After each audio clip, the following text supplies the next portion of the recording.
ठीक है ना ऊपर जाओ पहले बड़े गलत आई है तो आपने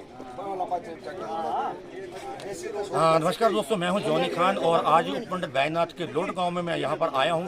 यहाँ पर एक नाबालिग लड़की की मौत हुई है, लेकिन उस मौत के ऊपर भी घर वालों ने मीडिया को यहाँ पर क्यों बुलाया है, क्या कारण रहा है कि मीडिया की यहाँ पर जरूरत पड़ी है। यहाँ जो लोग यहाँ पर इकट्ठा हुए हैं, जिस लड़की की यहाँ पर मौत हुई है उनके पिता यहाँ पर है, हम उनसे बात करेंगे, पूरा माजरा क्या है पूरी बात उनसे जानना चाहेंगे। पर्सन से बोलूँगा कृपया सामने यहाँ पर आए।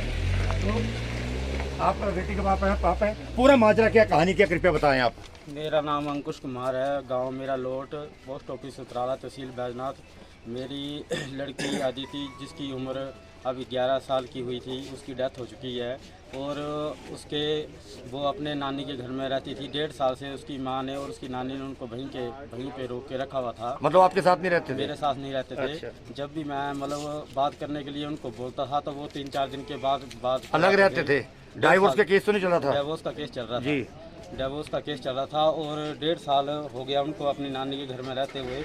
जब वो लड़की संडे को सुबह मॉर्निंग में मेरे साथ उसकी बात हुई कि पापा जी आप क्या कर रहे हो, तो मैंने बोला बेटा मैं अपने रूम पे आराम कर रहा हूँ।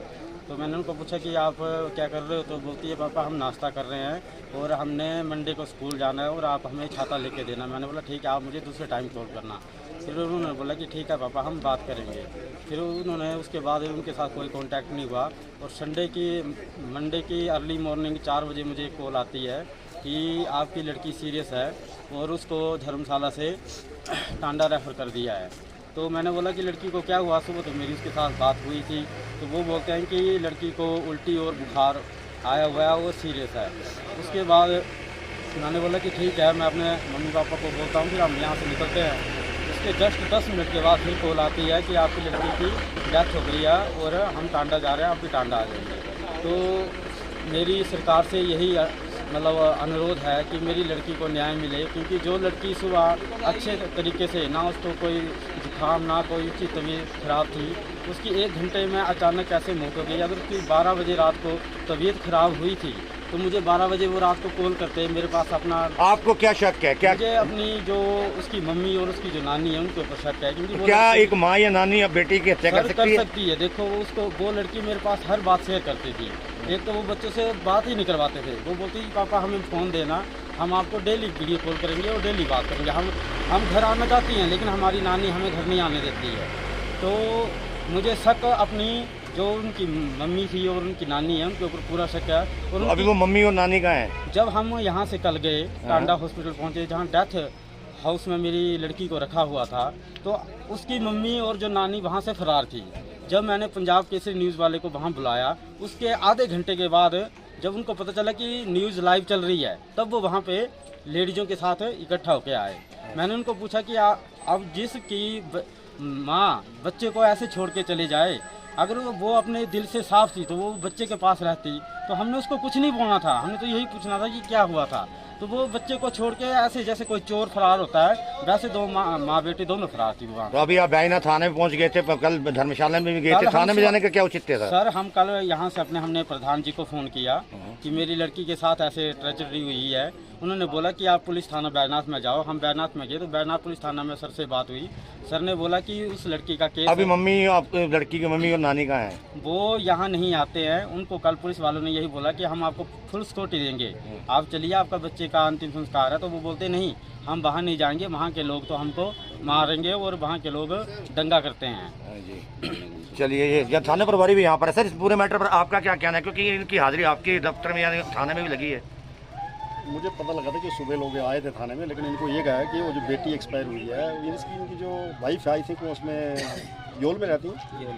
इनका जो मायका है लेडी का वो योल में है और कई दिनों से वहाँ पे योल में रहती है। तो वहीं पे उस बेटी की डेथ हुई है। तो इनको हमने बता दिया था कि ये मैटर वहीं का धर्मशाला पुलिस का, तो आप वहाँ चले जाएँ और वहाँ का जो भी बात है। तो ये गए थे, कल एसपी साहब भी मिले थे वहाँ पर और बाकी जो जानकारी तो इनसे ही हो सकती है कि वहाँ पे क्या क्या हुआ। बाकी सर हम मैडम एसपी के साथ मिले, पुलिस वालों ने हमारी कोई सुनवाई नहीं की। मुझे चलो बड़ी लड़की तो मर गई, अब जो बच्चा मर गया वो तो जीवित तो होगा नहीं।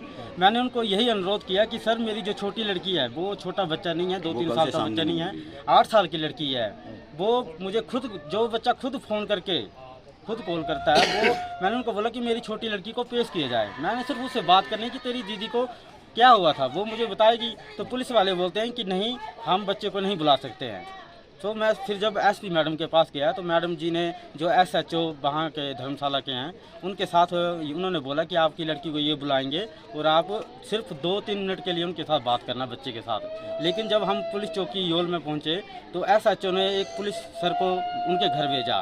तो उन्होंने सर, जो पुलिस के भाई गए हुए थे, उनको बोला कि लड़की घबराई हुई है और लड़की आने के लिए मना कर रही है। तो मैंने बोला ठीक है, मना कर रही है, आप सिर्फ कॉल में ही, फ़ोन पे ही बात करवा दो, मैंने सिर्फ अब बेटे का उसका हाल चाल पूछना है। फिर भी उन्होंने लड़की से कोई कांटेक्ट नहीं करवाया। अब मुझे शक ये है कि मेरी 11 साल की लड़की मर गई, तो जो 8 साल की सर लड़की इसका है, कैसे लगेगा पता? पोस्टमार्टम की रिपोर्ट के बाद लगेगा पता? ये इनकी ये छोटी बेटी, उससे पूछताछ के बाद पता लगेगा कि ऐसे इस मौत का रहस्य क्या है। इसकी छानबीन जो है धर्मशाला पुलिस योल चौकी के लोग कर रहे हैं। पोस्टमार्टम करवा दिया है। पोस्टमार्टम की रिपोर्ट से क्लियर हो जाता है कि कैसे डेथ हुई, क्या बात हुई है। बाकी वो सारी जो ये कहेंगे वो छानबीन वहाँ पे योल पुलिस कर रही है।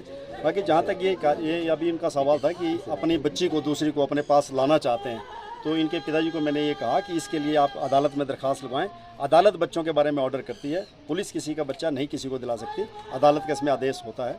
तो काइंडली कल ही आप अदालत जाएं और अपने बच्चे के लिए ट्रांसफ़र करने के लिए उसमें अदालत में अपनी एप्लीकेशन लगाएं।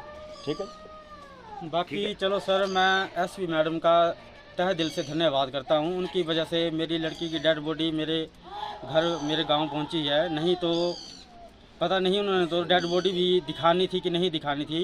एसपी मैडम का मैं बहुत धन्यवाद करता हूँ।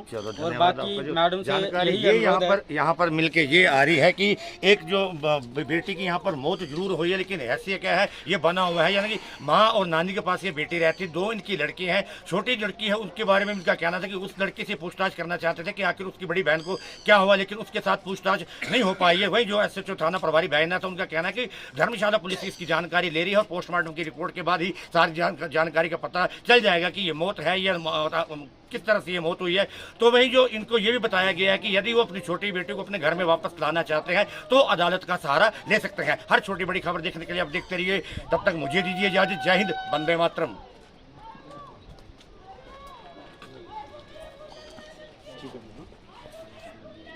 और कल इसमें कोर्ट में फाइल करो कि बच्चे को ट्रांसफ़र करने के लिए, ताकि कोर्ट में आप यहाँ पे ट्रांसफ़र कर सकते हैं बच्चे को।